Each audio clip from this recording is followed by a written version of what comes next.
Welcome to the Great Detectives of Old Time Radio. From Boise, Idaho, this is your host, Adam Graham. If you have a comment, email it to me, box13@greatdetectives.net. Follow us on Twitter at Radio Detectives and become one of our friends on Facebook, facebook.com/Radio Detectives.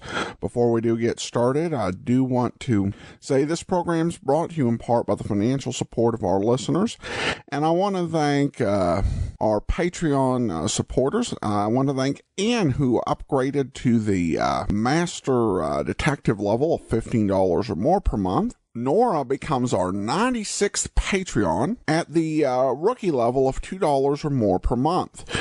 Full list of available levels and rewards over at patreon.greatdetectives.net. And, of course, you can still support the show on a one-time basis at support.greatdetectives.net. Well, now it's time for today's episode of Michael Shayne, and the title is The Case of the Corresponding Corpse.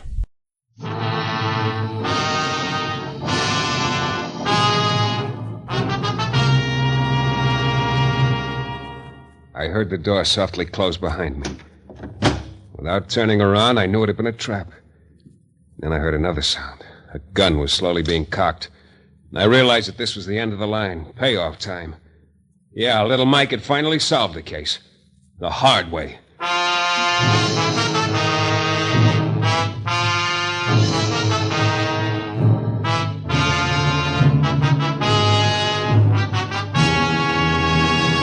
The New Adventures of Michael Shayne, Private Detective, starring Jeff Chandler.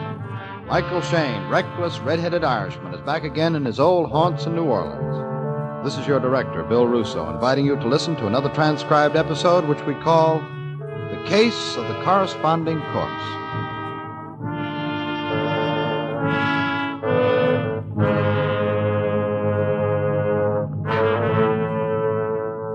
Have a seat, Mr. Lima. Oh, thank you, Mr. Shayne. It was good of you to wait for me in your office this evening to see me. Oh, you sounded pretty upset over the phone. Oh, I am, senor, I am. It is also bewildering. I do not know what to do, where to turn. Then the thought occurred to me that perhaps someone like you could help me. Well, you're not the only one who's bewildered, Lima. Senor? I'm in the dark, too. You still haven't told me what this is all about. All you said over the phone was you wanted to see me right away. Ah, but of course. You must excuse me, Senor Shayne. It is just that I have been so upset.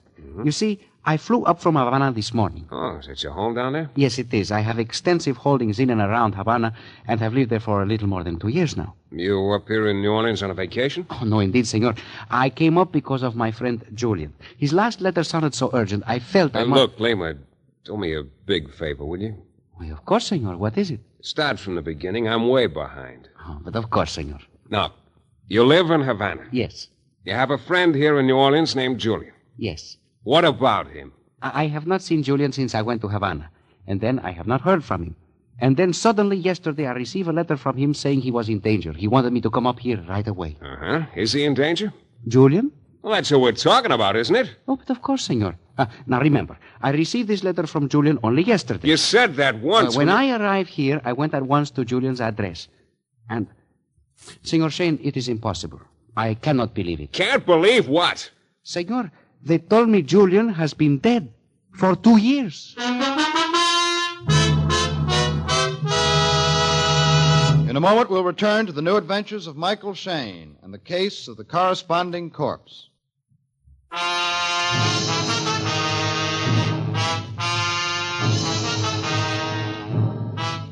Well, I like to think I've heard just about everything.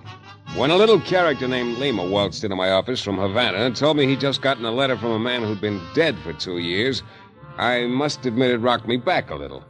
Judging from the expression on Lima's face, the whole experience had rocked him, and plenty. I tell you, it is not possible Julian is dead, Mr. Shayne. There must be some mistake. Well, look, Lima, maybe somebody else wrote that letter to you. No. Julian was my friend. I knew his handwriting like I know my own. And the things he said in his letter proved to me beyond all doubt that it was Julian who was writing.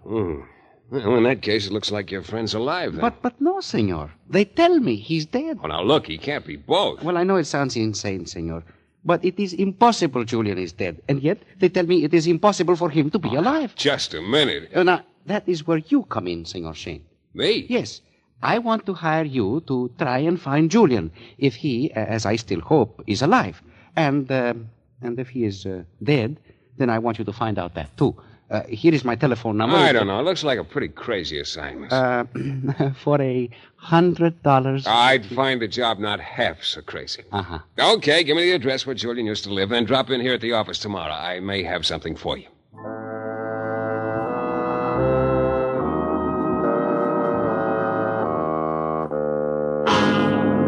Of course, I wasn't nearly as sure of that as I sounded.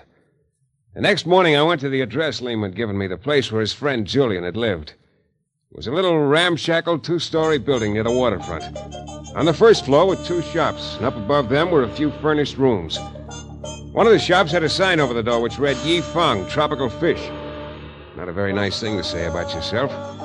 I went in, and a chubby little gent with horn-rimmed glasses and a broad grin waddled up to me.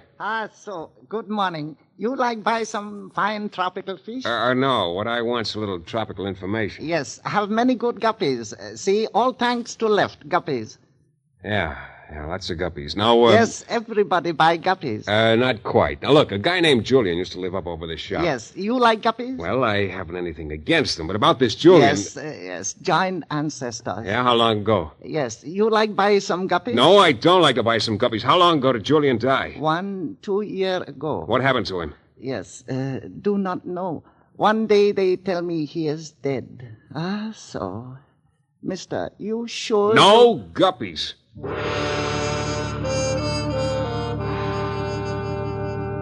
The king of the guppies bowed me gracefully to the door and out. The shop next door also had a sign out front. This one read, A. Valdane, Passport Service. Inside, a tall, thin gent sitting on a high stool greeted me as I stepped through the door. Come in, my friend, come in. A. Valdane at your service. Perhaps a little passport information? Not today. Expert passport photos, too. Reasonable. What I want is... Information. As a matter of fact, yeah. How'd you know? Thin walls, my friend. You're the first man who, to my knowledge, has ever walked out of the place next door without a bowl full of guppies. You know something? For a moment, it looked like Yi Fang was going to keep his record intact. Well, you probably heard what or who I was talking about then. The guy named Julian. You too, hmm? What do you mean? There was a loony little guy in here yesterday claiming Julian was alive. Oh, Lima. Look, did you know Julian very well? No, only slightly. He lived in one of the rooms upstairs. That's about all I knew about him. And there's no doubt about his death, huh? Not as far as I know. Now, how did Julian die? Well, Julian was quite a water lover. He used to go out in a little boat a lot. One night, a storm came up out in the Gulf. The next morning, they found Julian's boat floating upside down. No Julian. No Julian ever since. Did anyone actually see him drown? Who's running around during storms watching people drown? Yeah, you got a point there. Look, did you know any of Julian's friends, who he ran around with, anything like that? Well, like I say, I didn't know him very well. He had a girl whose name was Celeste. They used to hang out at Maxim's bar a lot. Okay, anyone else? Not that I can... No, wait. I did see Julian talking to the professor a couple of times. The professor? You mean the old drifter over on Exchange Street? Yes, that's the one. Character who knows just about everyone. Will gladly tell you all about them for the price of a drink. Mm-hmm. Oh, thanks, Valdane.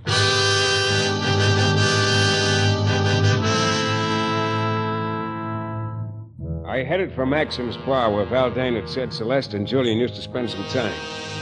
On the way, I got the feeling I was being followed, but I couldn't spot anyone. I don't know, maybe it was just my imagination. When I got to Maxim's, I asked the bartender about Celeste. Found out she dropped in almost every day. So I sat down at a table and waited. About an hour later, a girl who answered the bartender's description of Celeste came in and sat down. I eased over to her table. Hello. Hello. Can I join you? Why not? Thanks. You used to be Julian's girlfriend, huh? Yeah. All right, go ahead. Have your fun. Fun? I'm afraid I don't get What it. are you trying to do? Make me feel like a big heel or something? Here, look, Celeste. Sure, I play up to the boys now, you and the others. A girl's got to get along. But I was Julian's girl. Don't you forget that. Sure, I was his girlfriend. What do you think I've been trying to forget for 2 years? Him, Julian. Now you come along and throw his name up to me. Look, Celeste, I'm not trying to make you feel like a heel, and I'm sorry if mentioning his name's made you feel bad. Julian's not alive, then. Are you kidding? course he's not alive. He's been dead for 2 years. That's all I wanted to know, Celeste. Thanks. I was beginning to think Valdane knew what he was talking about when he said Lima was slightly off his trolley for thinking Julian was still alive. But I still had that other lead Valdane had given me, the professor over on Exchange Street. I found the professor at his usual corner, sitting on a packing crate, holding forth to a few bewildered floaters. He was a scarecrow of a man, dressed, as always, in a dilapidated cutaway coat, open-toed shoes that weren't designed that way, and a wing collar with no tie. And so I say, gentlemen, that the curse of our age, our civilization, is our mechanistic, high-speed, materialistic approach. Aesthetics is a forgotten word. The love of beauty for its own sake has paled before the ruthless march Hello, of... Professor. Mr. Shayne, how do you do, sir?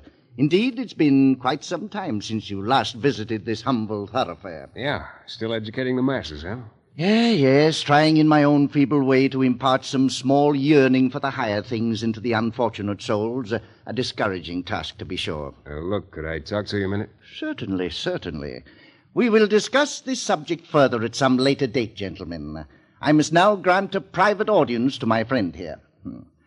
Will you join me on this humble crate, Mr. Shayne? Or shall we adjourn to more comfortable surroundings where we may, perchance, partake of some small but cheering... I want your answers to make sense. We stay here. I question greatly the merits of your decision, but will yield temporarily to your puritanism. What is it you want? You remember a guy named Julian? Julian? Of course I do. Charming scoundrel, and a generous one. In the old days, he used frequently to purchase cheering libations for me in return for small but useful bits of information which I was able to donate. Yeah. Look, what did Julian do for a living anyway, Professor? Mr. Shayne, it was not what Julian did for a living, it was whom he did. Oh, I see. Julian was quite a boy to work all the angles, huh? His talents along those lines were tremendous. He had a small but efficient organization and based a very successful career on assorted projects such as blackmail, connivery, forgery, and an entire line of bunco enterprises, which showed Julian to be a man of great imagination. Any of Julian's old outfits still around? I have heard one of them is. I don't know. And Julian?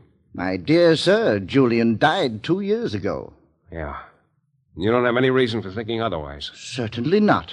Okay, Professor, thanks. Not at all, Mr. Shayne. I'm always glad to help, even if at some discomfort to myself. What do you mean? Simply that I suffer from a peculiar condition of the throat. Excessive conversation, particularly when helpful information is involved, dries out the delicate membranes and causes... Yeah. Okay, Professor. Here you are. I accept your voluntary contribution, sir, not merely for myself, but in the name of all disconsolate and thirsty humanity. And I thank you.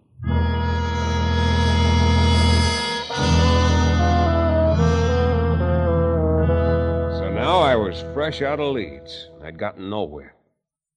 Limo was waiting for me in my office, and when I told him that as far as I was concerned the case was closed, his face fell a mile. But, Senor Shayne, you cannot mean that you will not help me anymore. Look, Lima, Julian died 2 years ago. So a couple of days ago, you say you got a letter which you think was written by him. I do not think. I know. Yeah. Look, there's something I don't quite get about you.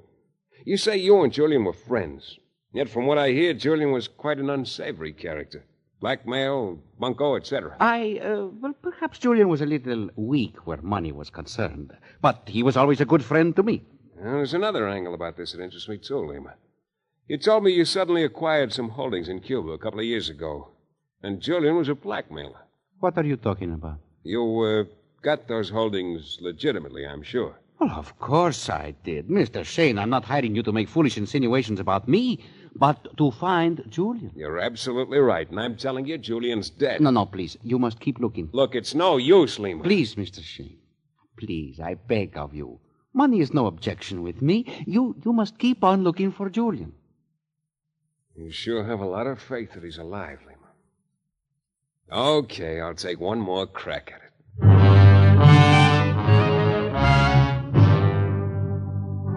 I went back to the waterfront and into Valdane's passport place. I was hoping there might be some other lead he could give me, something he'd forgotten before.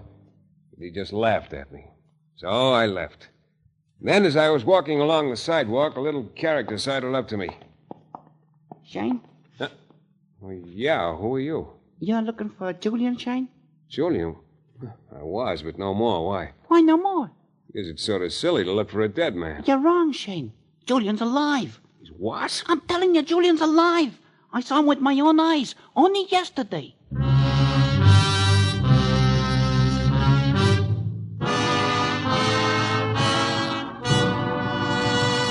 In a moment, we'll return to the new adventures of Michael Shayne and the case of the corresponding corpse.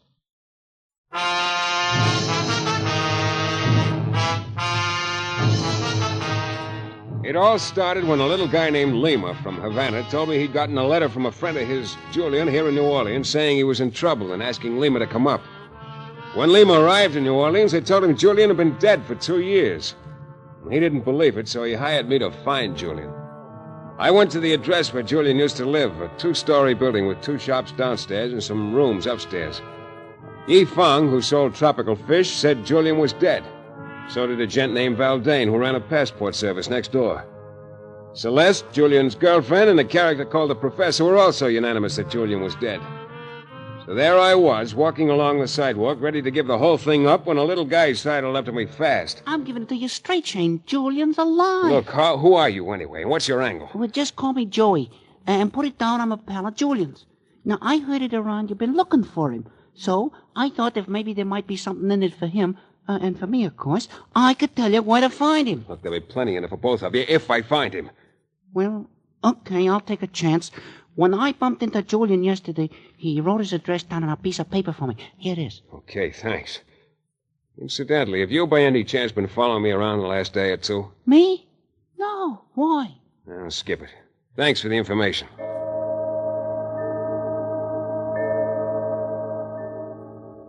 I took the piece of paper and compared it with a sample of Julian's handwriting Lima had given me.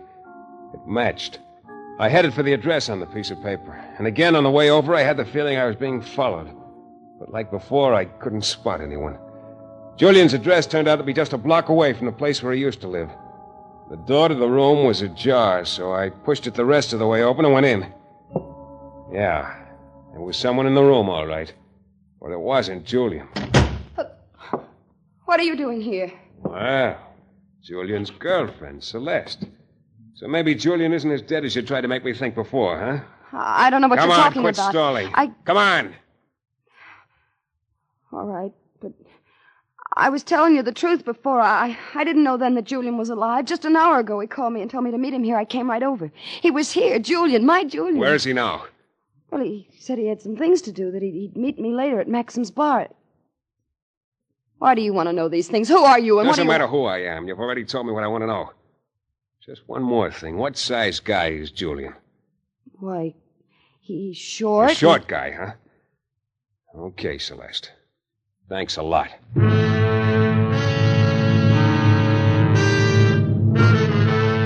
And all of a sudden, the trail had gotten very hot. I went down the stairs and outside, and as I started down the sidewalk, I was thinking about what Celeste had told me, that Julian was a short guy. I started checking off the people I've been running around with lately. The Professor and Valdane, both tall men. And Lima, Yi Feng, king of the guppies, and Joey, the guy who'd slipped Julian's new address in my hand a little while ago, they were all short guys. And then I remembered my feeling about being followed. So I decided to find out who it was. I turned a corner, slipped into an alley, and waited.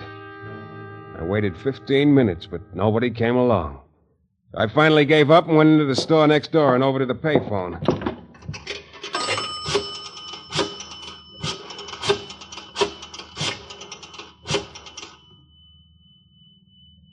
Lima, this is Shayne. Well, looks like you were right after all. Yeah, about Julian being alive. And now, look, calm down, will you? Look, meet me at my office in 15 minutes, and I'll tell you all about it.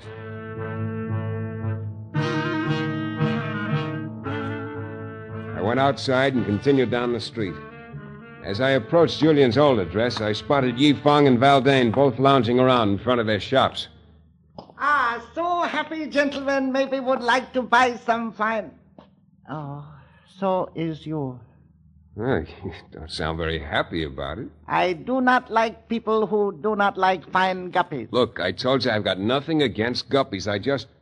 Oh, skip it. Still running around looking for dead men, Shayne? Yeah, Valdane, only suddenly one of them isn't so dead anymore. Julian? Don't tell me he's come to life. Don't be too surprised if he did. I'd be very surprised. You know, you sound awfully sure about him being dead. Do I? Well, I didn't kill Julian, if that's what you mean. Didn't know him well enough. Matter of fact, if you're really interested, I wasn't even around when he died. Oh? For the last couple of years, up until a few weeks ago, I've been sort of a guest of the state, shall we say. Penitentiary, huh? Well, if you want to put it crudely, yes. Well, I'll tell Julian hello for you when I see him, Valdane. That may be before long.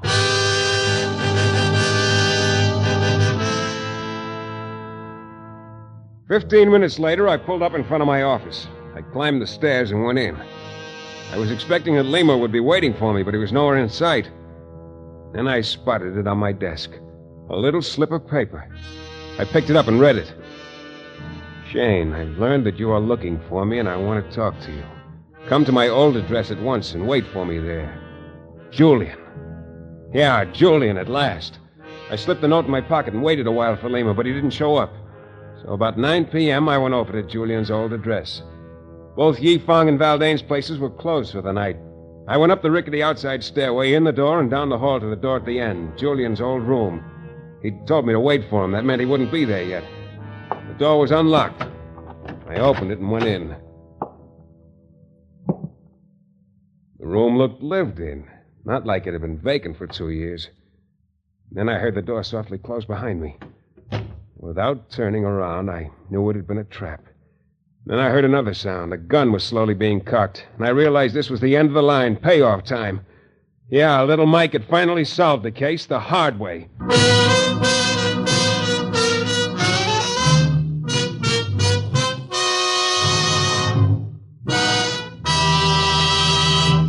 In a moment, we'll be back with the thrilling climax to tonight's Michael Shayne adventure. Well, there I was in Julian's old room with a gun at my back and a pretty strong hunch as to who was holding that gun. One look over my shoulder told me my hunch was right. Hello, Shayne. You can turn around now. Hello, Valdane. So you're my boy, huh? I'm afraid it's the other way around, my friend. You're my boy. Yeah. Well, it was beginning to add up to you, Valdane, once I got all the figures together. Huh? Just what were the figures, Shayne? Figure 1. Lima suddenly comes into extensive holdings in Cuba 2 years ago. Now, just suppose it hadn't been quite legal, that he'd hired someone like Julian, for example, to help him. Maybe a little forgery to help him acquire those holdings. Well. You added the first column of figures very accurately. Thanks. So then maybe Lima starts getting blackmailed by the guy who'd done the forgery for him. What Lima never knew was that Julian had a few boys working for him, and that it was one of those boys who'd done the forgery, not Julian. A boy named Valdane. You're a little sharper than I thought, Shayne. I hadn't figured you'd tumble to that. Well, you very obligingly tipped me off to it a little while ago. I did? Mm-hmm. You told me you'd been in jail for the last couple of years and just got out a couple of weeks ago. Lima told me he hadn't heard from Julian for 2 years until he got that letter a few days ago. So it added up that the letter supposedly from Julian was actually written by you, just as you'd written the other blackmail notes before you went to prison. Well, I can see I did the right thing when I decided to put you out of the way, Shayne. You were getting too close to me. That was pretty neat, too, Valdane, the way you... And you're getting too close to me now. Get back, Shayne. The way you hired Joey to tell me Julian was alive. Then you even got Celeste to help you. Yes. Yes, I've been keeping her consoled in the absence of Julian. She very obligingly left that note in your office telling you to come here. Well, that's just about the story, Shayne. And you stalled all you're going to. Well, it was worth a try. Incidentally, was it you who was following me while I made the rounds looking for Julian? No, it was I. Lima! Hey! Drop that gun, Valdane. Drop it. Now. Lima, how'd you know to come here? Very simple. When you telephoned me to meet you at your office, I went there and found the note signed Julian, telling you to come here. I came over right away, and I've been waiting in the next room. Oh, look, Lima, Julian really is dead. I know that, senor. Huh? I killed him 2 years ago. You what? Lima! Don't move, Valdane. I thought Julian was the one who had done the forgery for me and was blackmailing me. I did not know there were men working for him. I killed him, and the blackmail note stopped. Then when I got another one last week in the same handwriting, I realized it had not been Julian after all. I came to New Orleans. You hired me to find Julian and then followed me, huh? Yes. I hope that in your investigation you would uncover a member of Julian's organization, the real blackmailer. And you did. It is Valdane. Lima, I won't blackmail you anymore. I swear It is too late for that, Valdane. It is too late for you to do anything but die. I started trying to circle around toward Lima, but I never got there. Valdane dove at him about then, but too late. The slug caught Valdane in midair and flopped him down on the floor. He lay still. Lima stood there for maybe 30 seconds, alternately looking down at Valdane and then up at me. There was a faint suggestion of a smile on his face, not a very pretty smile. Then finally he turned to me and took a step toward me. So? Now look, Lima. You are next, Senor Shayne. Your job is done. And mine will shortly be finished also. Now, wait a minute. I will not wait. It will be now. Who is making noise and frightening guppies, please? Get back. I said get away from me. Thanks, Chief-Funk. Thanks a lot. I do not understand, please. What is commotion all about? You know, you just did me a big favor, Yifeng. You took Lima's eyes off me just long enough for me to clip him. But I do How'd not... you happen to come barging up here anyway? I live back of shop downstairs. Suddenly, I hear big noise from upstairs. I do not like guppies to be frightened. I run up to see what causes big noise. You got here just in time to stop another big noise, too. I have become very enraged when guppies are frightened. Oh, you know something? I'm glad you do. Look, Yifeng, do me a favor, huh? Sell me about a dozen of those guppies of yours first thing in the morning. Ah, so very happy to hear same. You finally decide you like guppies. Oh, you converted me, brother. Yeah, from now on, I'm an ardent guppy fan. Believe me.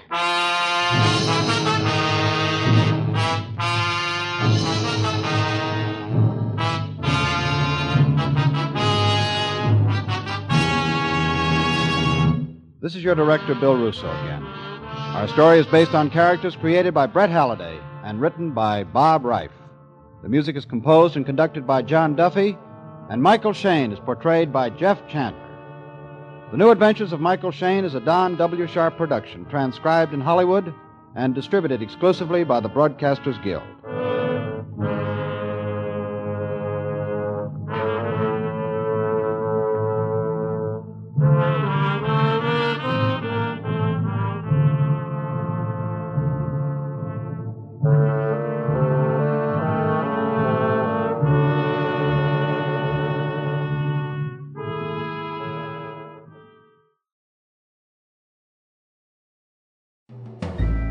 This is Andrea J. Graham, author of the Web Surfer series. Oh, and a Madam's Wife. You're listening to the Great Detectives of Old Time Radio.